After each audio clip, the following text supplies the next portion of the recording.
দিনাজপুরে আন্দোলনকারী শিক্ষার্থীদের সাথে পুলিশের দফায় দফায় সংঘর্ষ হয়েছে। এতে পুলিশ সহ আহত হয়েছে অন্তত ২৫ জন। বিস্তারিত জানাতে যোগ দিচ্ছেন সহকর্মী সুলতান মাহমুদ।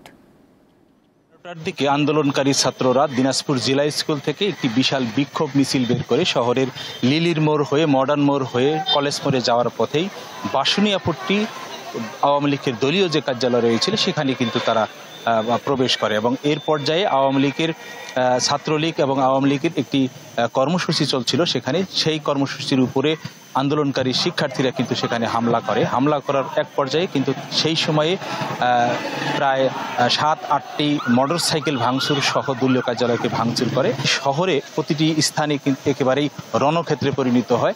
এরপরে দ্বিতীয় দফায় আবার আন্দোলনকারী শিক্ষার্থীরা একত্রিত হয়ে আবার বাসুনিয়াপট্টির আওয়ামী লীগের যে দলীয় কার্যালয় রয়েছে এবং জেলা আওয়ামী লীগের কার্যালয় এবং শহর আওয়ামী লীগের যে দলীয় কার্যালয়, এই দুটি কার্যালয় পাশাপাশি থাকার পরও সেখানে আবার দ্বিতীয়বারও কিন্তু হামলা করে।